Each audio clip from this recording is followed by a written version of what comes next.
Pemerintah tengah merevisi Undang-Undang UU Ibu Kota Negara (IKN).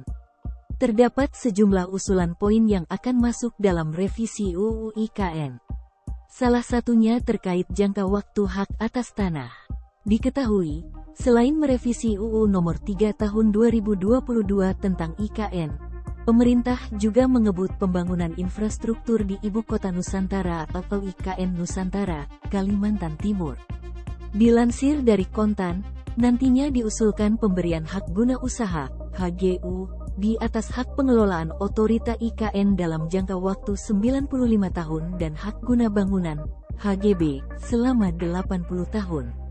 Direktur Jenderal Penetapan Hak dan Pendaftaran Tanah, Dirjen PHPT, Kementerian ATR BPN, Suyus Midayana mengatakan alasan pemerintah mengusulkan HGU 95 tahun dan HGB 80 tahun adalah untuk penyederhanaan layanan perizinan kepada para investor.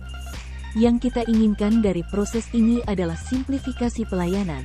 Jadi kalau sekarang 30 tahun nanti investor harus ke BPN lagi untuk perpanjangan dan itu prosesnya lama, kata Suyus dalam konferensi pers di Hotel Shangri-La, Jakarta Selatan, Selasa, 7/3. Suyus menerangkan, dalam proses pemberian izin HGU dan HGB pihaknya ingin memberikan kemudahan bagi para investor. Meski begitu menurutnya ada beberapa persyaratan yang harus dipenuhi oleh investor, salah satunya yakni pemanfaatan lahan minimal 5 tahun.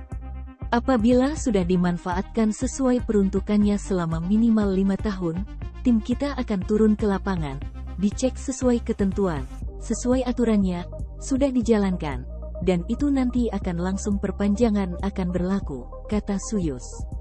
Suyus menyebut, ketentuan ini nantinya akan tercantum dalam perjanjian pemanfaatan lahan oleh otorita IKN dengan investor.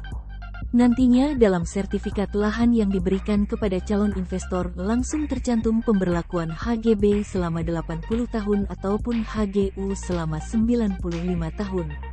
Jadi mulai dalam sertifikat ini sudah mulai kita catat bahwa ini akan berlaku 80 tahun, jadi seperti itu, papar Suyus.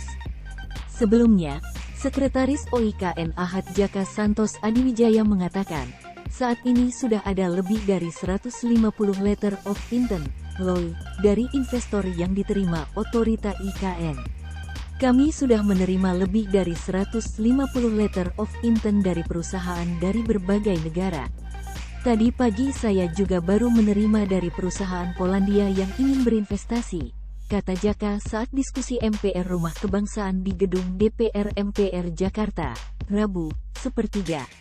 Adapun dari LOI yang masuk terdiri dari sektor perumahan, infrastructure and utility, layanan konsultasi, pendidikan, mixed and used commercial, teknologi, kesehatan, BUMN dan kantor swasta, barang dan jasa dan public sectors offices.